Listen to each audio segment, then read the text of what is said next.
You are listening to KC Sports Network, the #1 podcast network for today's Kansas City sports fans. With former players from your favorite teams, informed perspectives, and former insiders, this is the place for you. You can find us wherever you listen to podcasts or on our YouTube channel, all over social media, or our morning newsletter, KCSN Daily, dedicated to your Kansas City Chiefs. KC Sports Network is proudly presented by Emprise Bank, your partner in possible.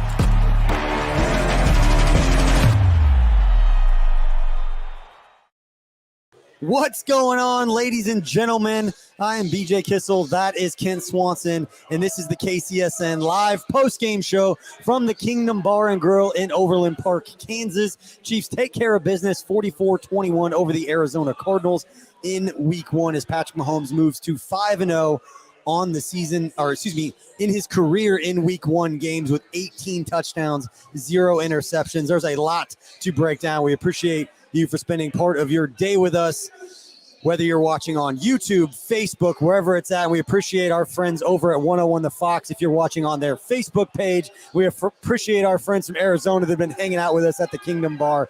Kent, that was a good way to get this season started. Stress-free in most we'll ways. Get into the injuries. We will get into the injuries. No, I mean, hey, excellent execution across the board. I think you got to be excited about a lot of things you saw offensively and defensively, positive things.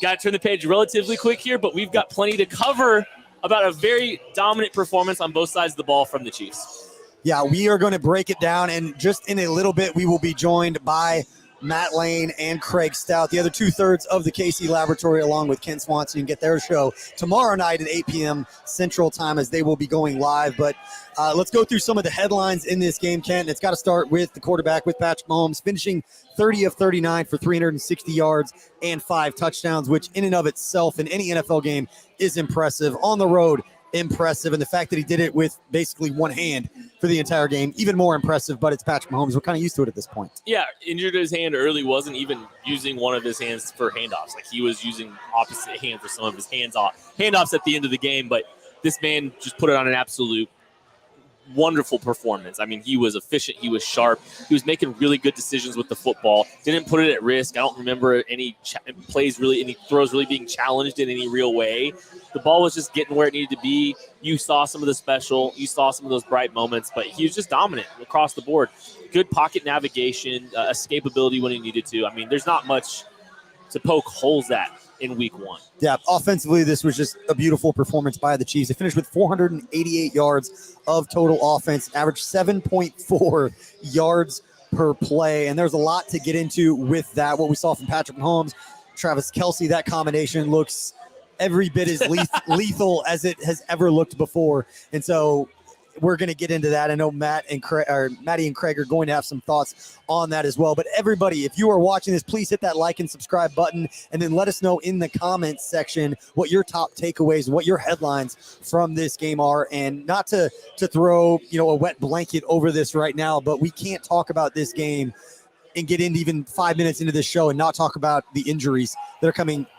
Mainly, it's a short week, and it's a huge game on Thursday night against the Chargers. And I was losing track of how many players got injured, but we know that Mahomes has got the wrist that they were talking about. There we go. Tucker all over it. Patrick Mahomes with the wrist. Harrison Butker with the ankle. Trey Smith with the ankle. Trent McDuffie with the hamstring. And Justin Watson with a chest injury. And again, coming into a short week, going up against the Chargers on Thursday night. That's not what you want to see. Yeah, that was the one damper on this game, as you saw some of the injuries that have happened in its key areas. And I mean, Harrison Butker's injury presented a little bit of chaos at different times. So Justin Reed served as the kickoff How awesome man. was that? It was awesome. It was fun. Like at the beginning of the game, it was like, this is going to be a top storyline. It ended up not being a huge thing, but still going back. And Harrison Butker kicking a 54-yard field goal by basically taking one step.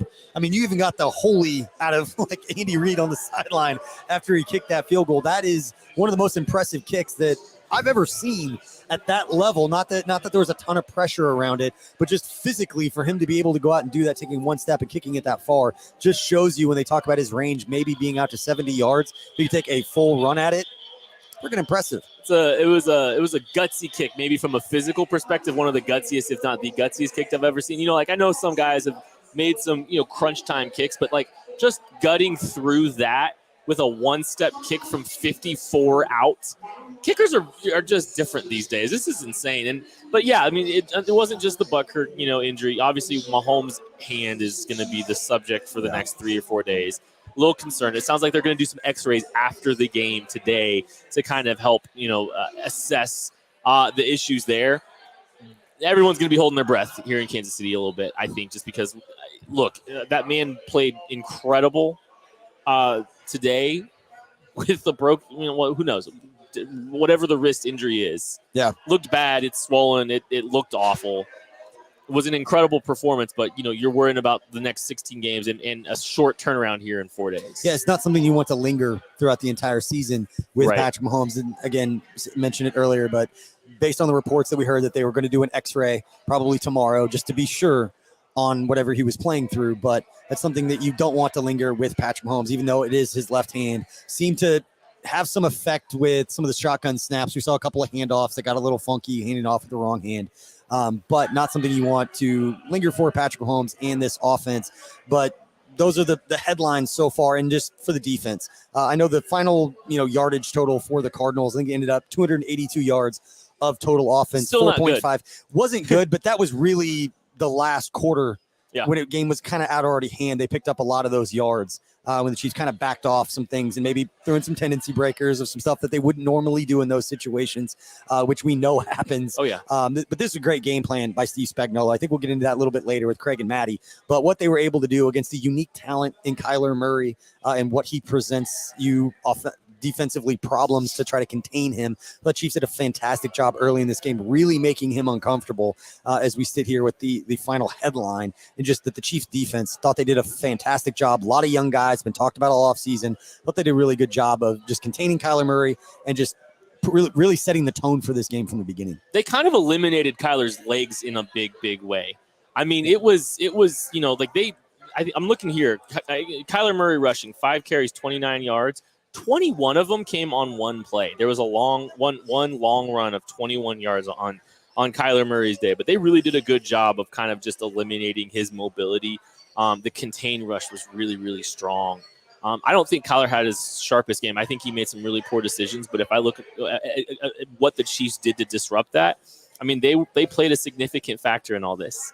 I think I can't speak more highly of what Steve Spagnuolo, a young core, a new core. Like, we don't just talk about, we talk about the young guys on this defense, but it's a new core in a lot of ways too, because you've got Justin Reed back there as well. The key, free agent signing, the safeties are such a crucial part of what this defense does, and all the pieces played extremely well together. I was very pleased with what they were able to do front and back, and everything looked really good. Yeah, that brings us to the next point that we're going to talk about before we bring on Matt and Craig here in just a couple of minutes. Let's talk about some of the turning points in this game. It's hard because the game got kind of out of hand early, but we mentioned it early in the first half. At the end of the first half, where the Chiefs defense did a great job of stopping Kyler Murray, and the Cardinals offense gave the ball back with less than a minute to go to the Chiefs offense to get a big play to Juju across the middle. He doesn't feel the linebacker kind of coming down, chasing him from behind, knocks the ball out. And all of a sudden the Chiefs defense, what they felt like they just did a good job getting the ball back to their offense, try to put some points up at the end of the first half. All of a sudden they're looking at Cardinals have the ball offensively on their half of the field, and they've got to turn around and make a big stop. That's exactly what they did. And I think the biggest play on that one, we've talked about it, and it shouldn't be forgotten because of what the final score was, but Juan Thornhill's play on the pass to Andy Isabella along the sideline where he just fully laid out, almost would have been a miraculous interception to get his feet in bounds, but even break up that pass because Isabella's feet were going to be in bounds. It was going to be a reception somewhere between the 20 and 30-yard line. They were going to put up points. Did he not make that play? Yeah, it was right. I think it was just inside the 20 too. Like that was, the chip shot field goal, maybe more. And, the Chiefs were kind of in a situation where, I think they're up 20-7 at that point. If Arizona gets points there, they get the ball back, start the second half. Like that's treacherous territory there to let the team back in a game where you want it to be a little bit more comfortable because of some of the injuries you're experiencing. Maybe give you a little time to rest Mahomes, which they were ultimately able to do. That play there forced them to extend that drive. They didn't get anything out of that drive when it was all said and done. Chiefs go down. They get that Harrison Butker field goal who guts out a field goal to close the half with, one step from 54 yards out. I mean, that sequence really did a number in that game and kind of helped solidify that game. Yeah, you look at the Cardinals offense, first drive, 3 plays, 2 yards, punt. Second drive, that's when they went 11 plays, 75 yards, got the touchdown. But then the next drive, 3 plays, 6 yards, punt. Next drive, 5 plays, 27 yards, punt. Next drive, 4 plays. That was the one we were just talking about, 8 yards. Basically gave up the ball on downs with that nice fourth down defensive stop where Steve Spagnuolo got some pressure. But, okay, we just talked about that as being kind of a turning point. What other turning points did you see from the Chiefs in this game against the Cardinals? Yeah, so the Chiefs have a 2-possession lead to go into the half, and they come back out. And I think the turning point for me was like where they picked up in the second half. They continued to that string of dominance on both sides of the football to end, to start the second half. And that was massive. That was huge. Like that was leaving no doubt in this game and letting the Chiefs kind of coast and manage the remainder of the game, forcing a punt on 5 plays in the first possession for Arizona, and then coming right out 75-yard touchdown drive. I think it was only 4 plays, a big efficient drive to just kind of slam the door shut. 30-7 at that point. You're cruising after that, and the Chiefs largely did. Yeah, and one other player that I don't want to neglect to mention because final box score doesn't seem like he stood out, but when the game was close early in this game, really stood out was Clyde Edwards-Helaire. Yeah, I think he finished with 10 touches for like 75 yards, had the 2 touchdowns, receptions on some of those short little passing plays, Kent, that you were talking about, but averaging 7.5 yards per touch for a player that had a lot of criticism throughout the first couple years in his career, knowing that this was going to be a big season, his 3rd season. Haven't seen the impact that a lot of people were wanting to see from a first-round draft pick. For him to come out and play the way that he did and make the impact that he did, he looked fast, he looked physical, he looked like he had that low center of gravity, that contact balance that we all kind of understood that he had coming out of LSU. We saw the impact that I think that most people were expecting to see right off the bat, but with all the criticism that he was getting, it was great to see Clyde step up and play well today. Yeah, and he did exactly what you were kind of wanting to see out of him. I think the offensive line blocked extremely well, and I think he read the defense really well too. The running game was really solid. Showed a little bit of burst at times. The thing I really liked, though, the thing that got me excited about Clyde Edwards-Helaire, and I think he caught 2 touchdown passes. He had 3 catches on the day. That was very encouraging to see because that's something that we've all wanted to see a little bit more out of Clyde Edwards-Helaire. One of the things that we really liked about him coming out of the draft was, hey, this guy's got a lot of ability in the passing game. We haven't seen him catch 3 passes very often in a game in Kansas City. And so hopefully the pass game starts getting becoming more common for him in games and more consistent for him because that could be a big game changer in this offense as well. Yeah, and I know Tucker's been monitoring the social media channels, see if any kind of breaking news is happening. He will jump in should he see anything, but I know that Tucker's got a word for us right here from somebody a group that he's very happy with after his day today. They seem like they are one of my best friends today, and I've got to tell you about our friends at DraftKings in Kansas. The wait is over. DraftKings Sportsbook, America's top-rated sportsbook app, is officially live in the state of Kansas just in time for football season. That means betting legally on same-game parlays, spreads, money lines, and more anytime and anywhere across the Sunflower State. To celebrate, DraftKings is giving new Kansas customers a can't-miss offer. Bet just $5 on anything and get $200 in free bets instantly. This is what you got to do. You got to download the DraftKings Sportsbook app and use promo code KCSN to get $200 in free bets instantly when you use that promo code KCSN. When you place a $5 bet on anything, you get $200 in free bets instantly. That's great. They love your time. They're going to give it to you instantly. But if you got a gambling problem, getting help is your best bet. Call 800-522-4700. Must be 21 years or older, physically present in Kansas. Eligibility restrictions apply. Bonus issued as free bets. 1 early win token issued at opt-in. Moneyline bets only. Deposit and wagering restrictions apply. Eligibility in terms at DraftKings.com/Kansas on behalf of Boot Hill Resort and Casino. There we go. Great job, buddy. Thank you. Crushing it. You're killing it. Hey, thanks everybody for watching. Please hit the like button. Please hit the subscribe button. Leave some comments as we celebrate the Kansas City Chiefs absolutely dominating the Arizona Cardinals. And leave some comments celebrating Craig Stout and Maddie Lane joining us on the KCSN live postgame show right now. Let's get to it, boys. There's Craig. Oh, there's Maddie. Hello, boys. How are we today? Craig, how are you feeling today with that defensive performance? I mean, listen, it's only as good as your last game on defense, and this defense is phenomenal. I love it. It's great. Steve Spagnuolo had these young guys playing fast, playing physical, playing well. This is way better than I thought that this defense was ever going to start when we were talking about it this offseason earlier this year. I'm ecstatic coming off of this game. Maddie, how you feeling? I'm feeling great right now. Well, actually, I take that back. I only got to see half of this football game on my television because CBS's rules were just doinking me on the head left and right. Missed the first quarter, missed the fourth quarter. But no, I feel pretty good about it. I got bought by CBS. We're bringing it back this year. And but I feel good. The Chiefs, they were blowing them out. I understand the move. And guys, Patrick Mahomes is good. I don't know if you guys know that. It's kind of next level analysis that you can find at KC Sports Network. Patrick Mahomes, Travis Kelce. It's a pretty good combination in case you forgot. I thought that was like an intro to an ad for a second. Craig. Before we go there, I got a good news. I got a good stat from Nate Tyser. Not news quite yet. Post-game press conferences haven't started, but the Chiefs had 66 offensive plays today, 33 first downs. It seems good. Wow. Is that all right? Think about that. Is that good? I don't know. See, we'll find out against the Chargers in 4 days. Mm-hmm. Craig, what do you attribute, if I asked you to boil it down to just one thing, what do you attribute the defensive success today against Kyler Murray to? Like, what is it? I feel like Spags' game plan. Kyler Murray was all sorts of backwards. He didn't know up from down today. He was absolutely and utterly confused, missing guys that were wide open, the pressure packages, the coverage calls on the back end. I can't wait to see all 22 to see what they did there, but everything was working for Spags in the way that he put the game plan together. I think that ruined it for this Arizona Cardinals offense. And then, the fact that the defense actually executed it well with all these new pieces was the cherry on top. Maddie, the rookies on the defensive side of the ball, we got to see some good looks at them. What was your takeaway on just what we kind of saw the first watch? I know we're going to have to go in and watch a little bit more further, but what did you think about the rookie defensive players in their first taste of real action?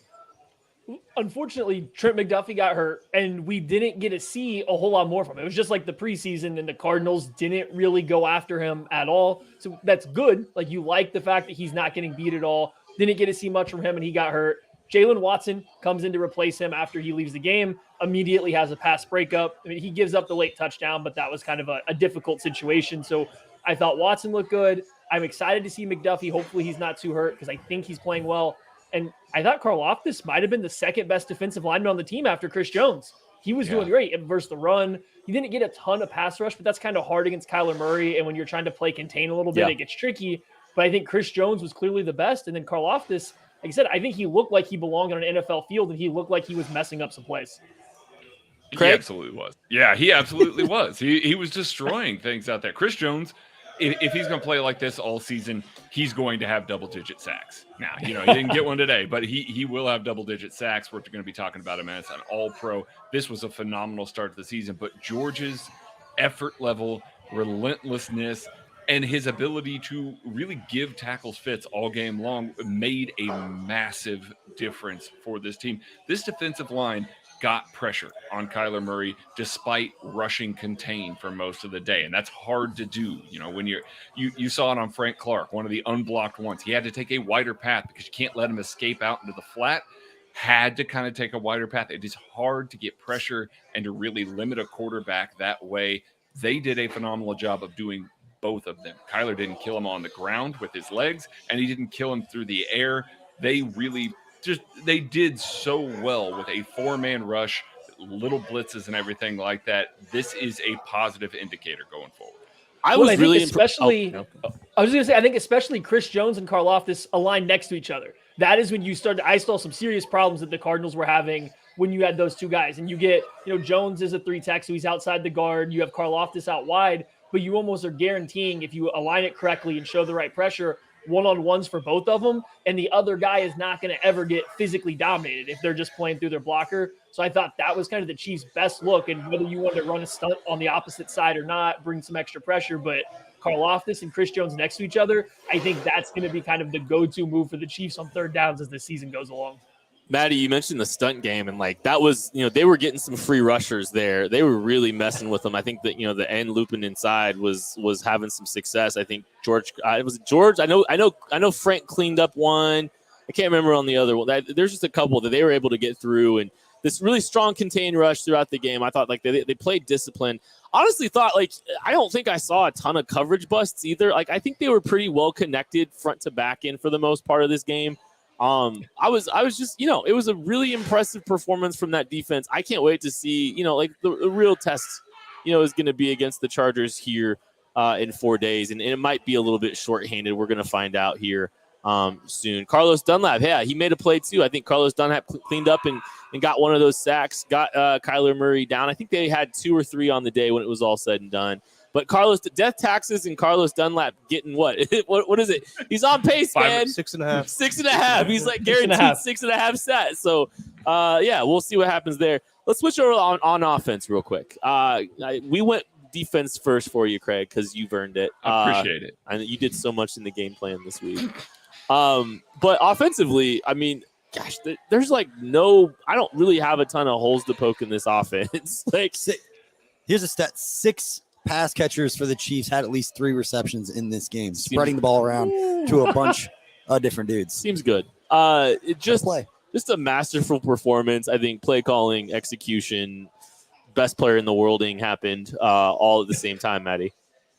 Oh, absolutely. And I think the biggest thing was the different ways the Chiefs went about doing it. So when the game started, you got a lot of heavier personnel. That first drive, you saw 12, 13 personnel a lot. They ran the ball out of it. They threw the ball out of it. But then as the first half went, I think the Chiefs probably ran as much empty as I've seen them run in a while. They got into empty a lot. They started spreading it out as the game went along, and they'd still return to that heavier personnel. But the fact that they were able to, condense it down, get bigger and have success, then spread it out and play the quick game and have success. They didn't hit on any of those long shots that they took to McCole Hardman. But I mean, we're talking the difference of a foot or somebody, being just one step faster. And all of a sudden you're finding the vertical game. They hit Travis Kelce nonstop on these corner routes, just floating it over the second level. Like they were doing whatever they wanted to with whatever personnel out of any alignment that they wanted to. And that's exciting. Yeah, it's incredibly exciting. Everything worked. I mean, this is kind of what we hoped that the offense could be when we were talking about how diverse they could be. A little bit of run game there, guys that can operate more in the middle of the intermediate side of the field. The only thing we didn't see is some of those deep shots, and they were just barely off to McCole Hardman. They definitely had them open. They're still putting it on tape. Defenses are going to still have to account for that. The thing that I loved, and this goes hand in hand with what BJ said about the receptions element, no player for the Chiefs got more than 10 targets. Nobody got 10 targets. Travis Kelce with 9. That was very few and far between over the last 2 or 3 years that you didn't see at least Travis Kelce or Tyreek Hill get double-digit targets. They spread the ball around. They did damage with multiple guys. That's what you love to see, because as a defensive coordinator, you're sitting there going, man, we are screwed because we can't take away 2 guys. We can't take away 1 guy. We got to account for all of these guys to try and stop this Chiefs offense, because they can beat you literally anywhere on the field with anybody. This is exactly what we hoped would happen.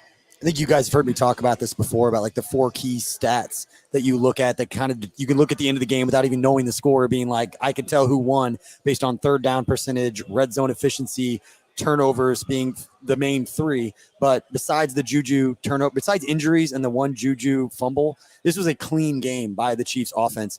On third down, they go 5 of 8, convert 63% of the time. And then they go 6 for 6 inside the red zone in efficiency of scoring touchdowns. You just look at those numbers and you'd be like, that team absolutely dominated. And then on the defensive side, I know you guys talking about the offense, but to go back, because I just looked up, the game book just came out and I was going through all of the Cardinals offensive drives.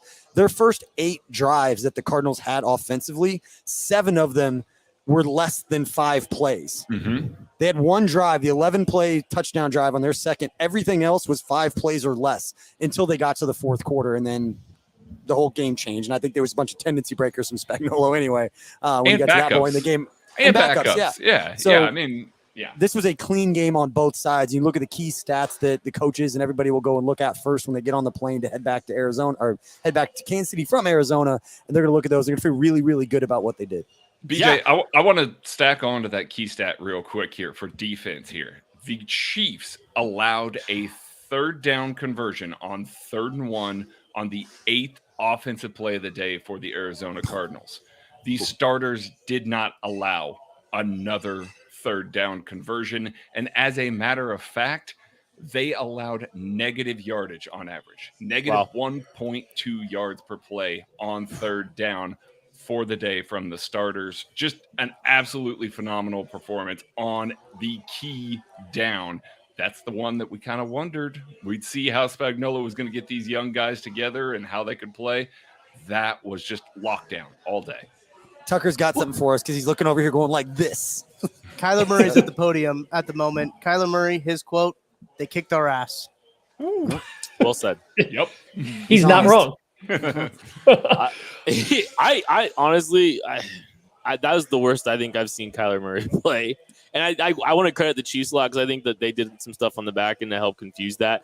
But he had some easy chain movers a couple times that he just flat out missed. He had they had a little trip set. They had a little hitch route underneath a couple verticals on a 3rd and 4. They just easily throw that football. He goes backside to the ISO and tries to throw a fade, and I think the ball gets tipped.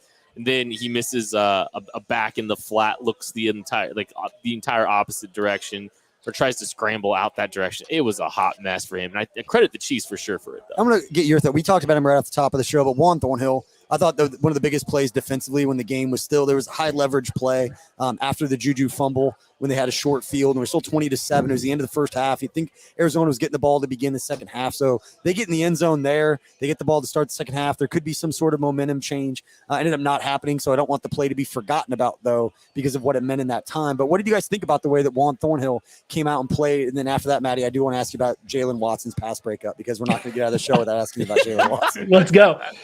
I mean, well, Juan Thornhill, I thought he played well, especially in coverage. He was mostly off screen, so it's hard to see a lot when you're watching a game. But anytime the Cardinals did try to push the ball downfield, he was playing well. He was playing everything top down. We saw him break on one ball at the sideline, almost make an incredible interception. We saw the pass breakup on the other vertical route. So I thought he looked really good there. If I were to nitpick one thing about the defense, I think some of the passing off a zone between the second level and the secondary is a little loose. It's still, they're all new guys getting used to each other. And I think there was a couple times where Thornhill and Bolton or Willie Gay were kind of looking at each other or talking to each other after the play that a guy got lost in between them. And I'm not saying it's all Thornhill's fault. It's just that's something you're going to have to deal with. And that's about the only negative I have for much of any of the defense. And I thought, like I said, Thornhill played great playing top down. I think as the year goes on, there's going to be some turnover opportunities there because he was just missing a couple coming from a little bit deeper.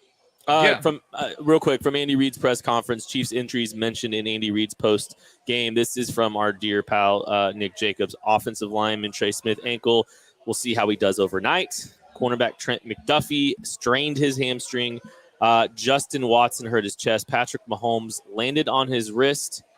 Doing all the work on that is the quote from Andy Reid. We don't know the You're not going to get anything. I know. Yeah.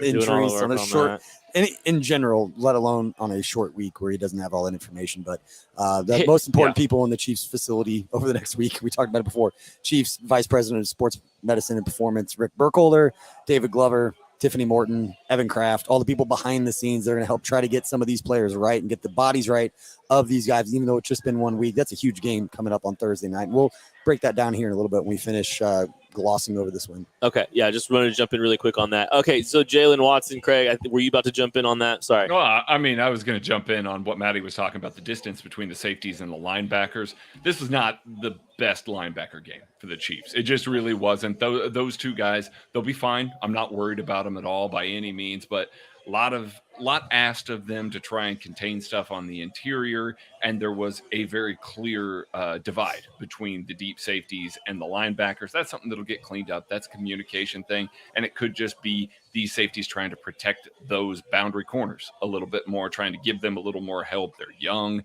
They got a lot on their plate there. So we'll see that, but we did see that space open up. Kyler Murray was able to hit that quite often. Justin Herbert could potentially punish that. So you hope that that's going to clean up pretty quickly. You hope that obviously Justin Herbert's not the same runner that Kyler Murray is. Maybe those guys can gain a little more depth. Maybe they can get a little bit more depth, try and close some of that up, look a little bit better playing there. That was really one of the few things, along with a couple of tackles that were missed. Juan Thornhill did miss some tackles. He was great in coverage, had a couple of missed tackles. Willie Gay had a couple of missed tackles. Those things got to clean up as well. Just not trying to paint sunshine and rainbows for literally everything. I'm being very nitpicky here. It is an excellent start and certainly better than any start that we've seen under Steve Spagnuolo in a Chiefs red polo. Maddie, all right, let's talk about Jaylen Watson. He was the one that got opportunities when Trent McDuffie went out over Joshua Williams. I don't know if we're super surprised, but that was a little bit of a mild surprise for the 7th-round pick, jumping the 4th-round pick here. I think we talked about it all preseason. It kind of was clear that it was pointing towards he's in that competition, and he's probably been better during the live reps that we've got to see in games. So, no, it wasn't surprising. I think it was smart of the Cardinals to come out immediately and try to challenge him. And the play did look a little funny. I'm not going to say it's the best play anyone's ever made on a football, but I say what? Jaylen Watson was in the exact right spot, squeezing the receiver to the sideline, and he was trying to look up and find the ball, and he put his hands directly in between the receiver and the ball and made a play on it. Like, I don't mean to say that this is anything bad, but if Joshua Williams steps in that exact same spot as we saw preseason, there's a higher chance that that's a catch. You can get back in here, BG. I see you raising your hand. No, just Next Gen Stats put out this about Patrick Mahomes. Patrick Mahomes was blitzed on over half of his dropbacks, 54% of the time for the first time in his career. Yikes. We're laughing because anybody who's been paying attention to the stats says, do not do this to Patrick Mahomes. Mahomes threw a career-high 4 TD passes versus the blitz, tied for the most in a game since the Next Gen Stats era started keeping track of this stuff back in 2016. Seems good. I mean, he was like, I was like, and I think like they were trying to heat him up a little bit. And like, I wonder if they were trying to heat him a little bit later in the game too, because they were getting some free rushers. He was beating the free rushers, but I also wonder if, hey, like this guy's a little bit hurt. Maybe we can kind of try to, rough him up a little bit with some free, he's going to take a few shots. Maybe that kind of slows him down a little bit. It didn't. They saw Simmons try to cover Kelsey one time and figured they got to do something else. That was so poor Isaiah Simmons, Olathe's own. I'm from Olathe, so I'm not, but I told him after one play, I was like, they're gonna put Isaiah Simmons in the blender today. Like it was a rough first possession for him. They even, and it was reported, like the Cardinals were getting very frustrated. They kind of hit Patrick Mahomes late after one of those touchdowns, and Patrick Mahomes pops up and starts throwing the 4 fingers up, counting the touchdowns and everything like that. We are already to petty Patrick Mahomes, and we are 1 week into the season. This is I'm curious to see how long it goes. Obviously, teams aren't going to blitz Patrick like that in subsequent week. Well, maybe I hope they do, but they're not going to. It's just not Chargers don't need to. All right, well, we're waxing poetic on Mahomes. If you guys have a drink at home, this is a good time for our toast game segment where we pick out a player that we are going to toast for their performance today. And who better than to bring up Patrick Mahomes, 5 touchdowns with a busted hand on the first drive. And this toast game is presented by our good friends at Holiday Distillery and the new Ben Holiday Bottle and Bonded Bourbon. If you are in the Kansas City area and you're lucky enough to have a liquor store near you that still has it available, make sure to go and try that out. But for the performance that Patrick Mahomes had today, can't think of anybody better than to raise a glass to. So if you've got one, raise one. Boys, this one's for you, Patrick. Levon. That was fun. Yeah, I mean, probably not the last time we'll do that. I know, but yeah, it feels appropriate what that guy did today. And, he put 5 touchdowns on the board. He was flawless, near flawless, and he did it without, one hand, essentially. I mean, he was, like we said earlier at the top, he was having to hand the ball off with his right hand, regardless of the direction of the play, which just scares me to death. Like, that dude's so tough, and he'll gut anything out, but, like, I don't know. I don't like the juju of that happening right off the bat in the season. No pun intended. I didn't like it. I'm nervous, but look what he was able to do despite a whole bunch of adversity physically. It's wildly impressive what that guy's capable of doing. I mean, yeah, we can just sit here and talk about how awesome he is for days. I mean, it's just, it really is special to see, and it's special to see that it's not just reliant on one player, two players. We're seeing it still happen without some of the key ingredients. So cut to sorry, who? Key ingredients, just some key ingredients. Who? Tyreek Hill. Who? But who? No. I've already forgot who. So no, all I saw was a 5-touchdown performance and 44 points on the board. I just can't wait for week 5 when they're talking different? about how great the Chiefs' weapons are and how he's been surrounded by great weapons his entire career. All right, guys, let's look ahead. I know we have all week to get into the Chargers' performance and what they did against the Raiders. Ended up being a closer game at the end than we expected. We didn't watch the entire game being here at the Kingdom Bar. But just get quick thoughts from each of you guys before we say goodbye to Craig and Maddie.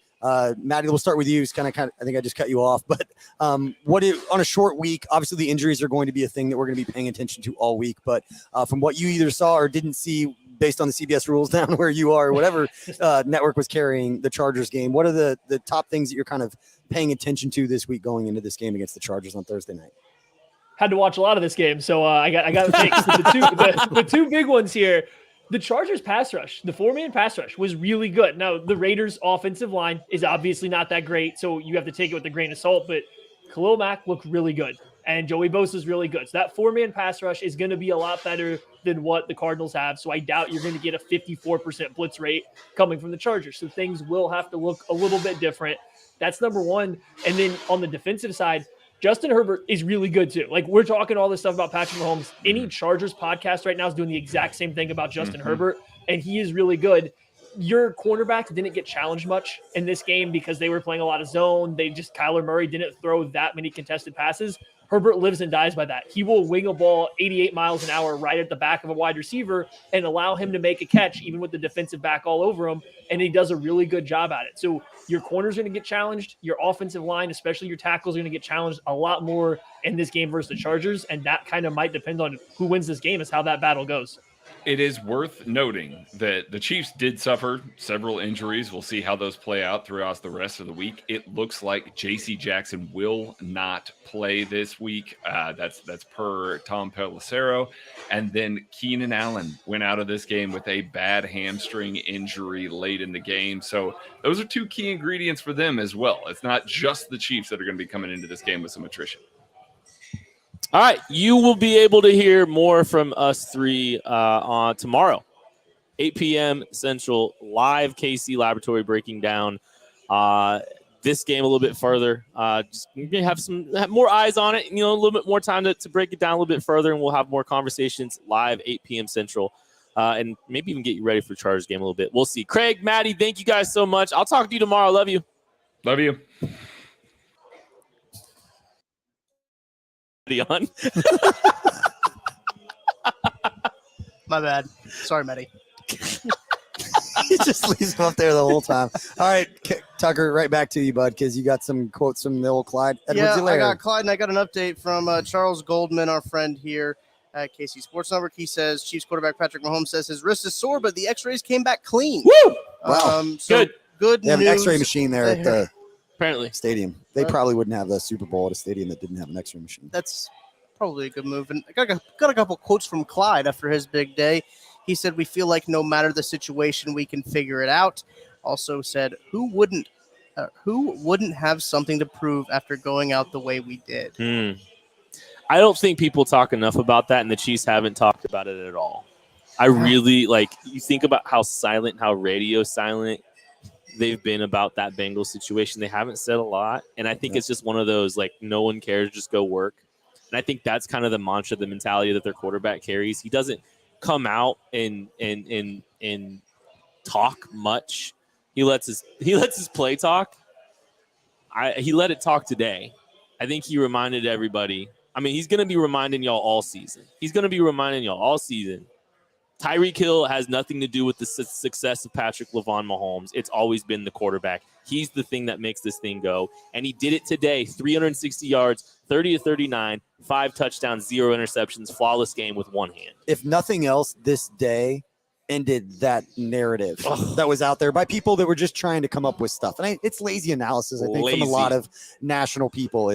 We saw the people who see the highlights and they see Patrick Mahomes throw the ball deep to Tyreek Hill. Tyreek's there and isn't there anymore. They look at Juju, be like, he's not the same guy that he was a few years ago, despite the fact that Tucker's got a better arm than the quarterback that was throwing to Juju Smith-Schuster over the last 2 years. And we know Ben Roethlisberger is going to be a first ballot Hall of Famer, but he was a shell of himself when he was throwing to Juju over the last couple of years. We've talked about it for the last couple of weeks. I know on Outside the Trenches, KCSN Update, we were talking about Juju's not getting enough respect from a fantasy perspective of just what this season is going to look like for him. And Kent, you brought up the point about his health, and if he stays healthy. If he stays healthy, he's getting at 1,200 yards minimum, just because of the amount of volume that Patrick Mahomes is going to get by throwing the ball around. And we saw that today early in the game in high leverage situations. Who were they going to if it wasn't Travis Kelce? It was Juju Smith-Schuster across the middle, take the one fumble out of it. It was a phenomenal performance from Juju in this game. Yeah, no, he was great. I mean, there's really not a ton of mistakes that you can point to, and there's not a ton of issues. Like, I think everybody played a really clean game. Even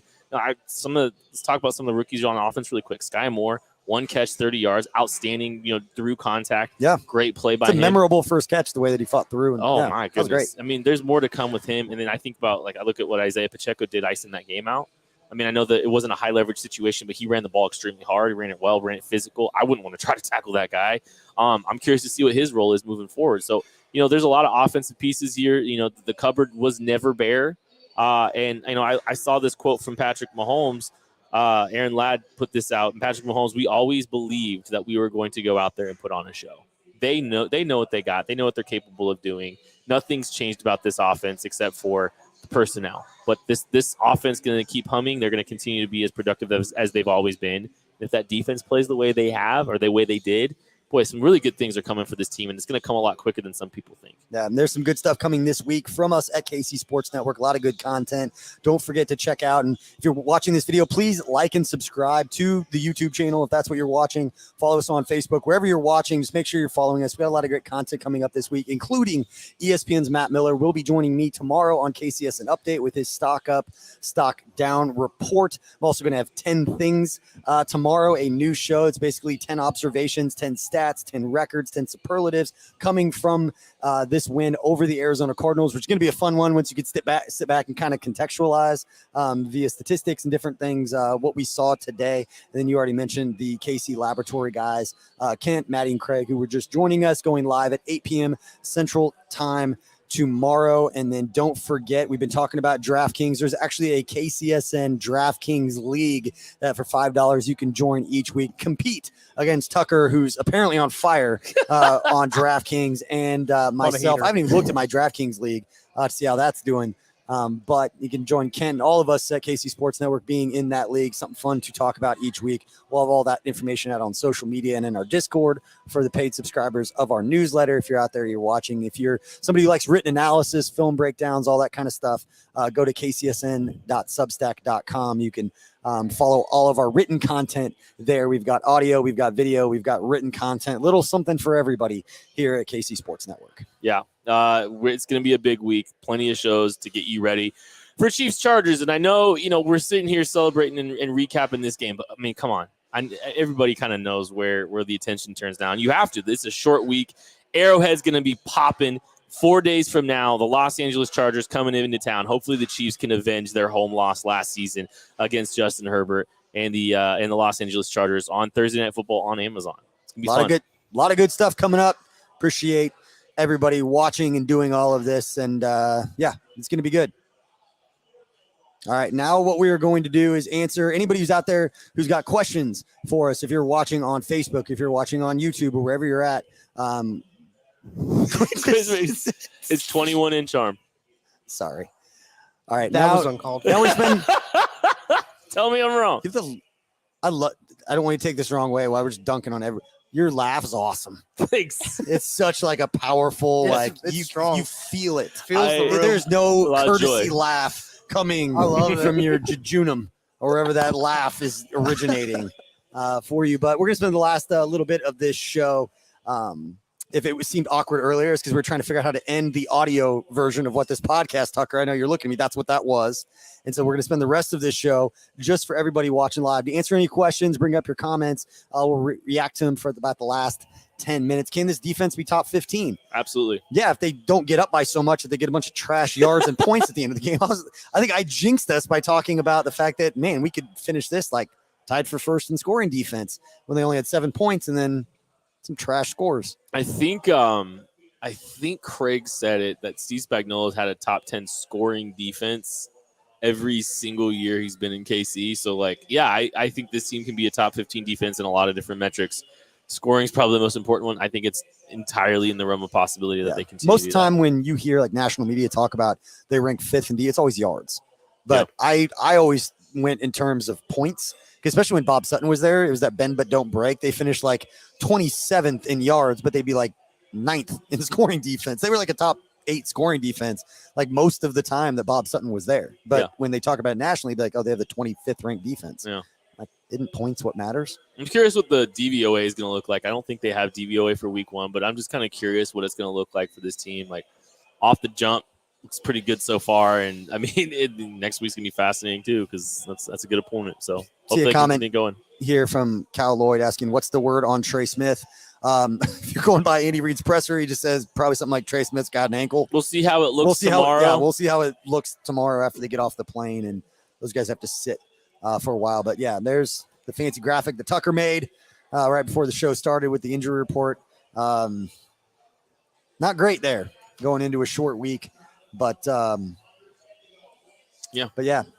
Mahomes well enough to go out and throw for 360 yards and 5 touchdowns. And that's really all that matters. I mean, if he's able to do it, and if he can, like, if he's available, you have a shot. I don't care if me and BJ are playing corner for your team. It's probably not what you want, but Ken, here's a good one for you from Brian Hall. This is a good one because it's not a time to dunk on Clyde. Clyde just had a fantastic game.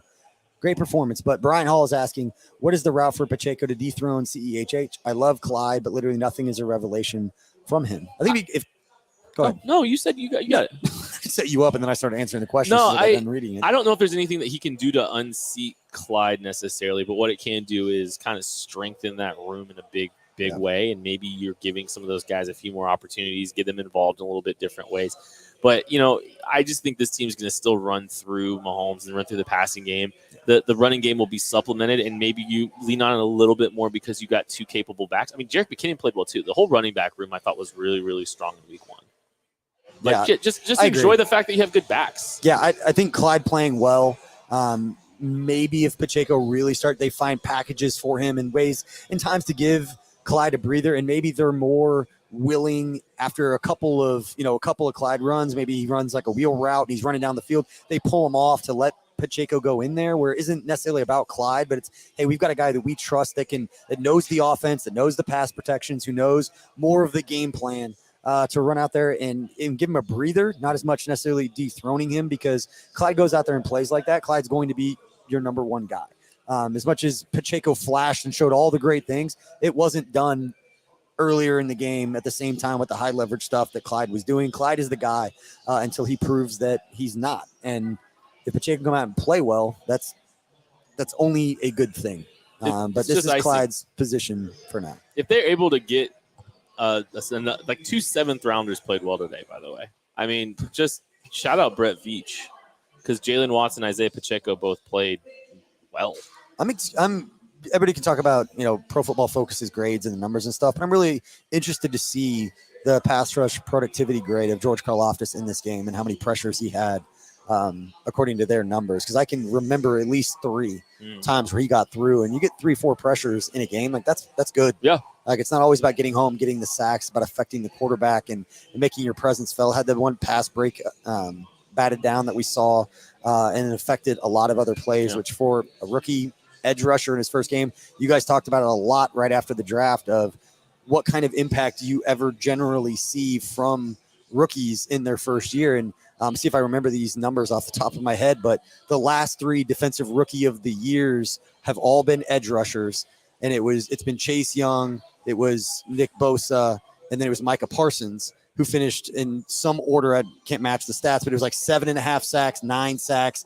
I think Parsons had like 13. I mean, that's the window of 7.5 to 13 sacks from rookies is rookie of the year, like not all pro, but like Pro Bowl, Micah Parsons level, going to be just a stud forever.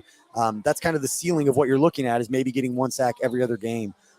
And yeah, I just thought it was a fantastic performance from Karlaftis. A lot to feel good about there. Yeah, great start for him. And yeah, you're right. I think he got his hand on one of the footballs too. A little pass breakup, a little pat down.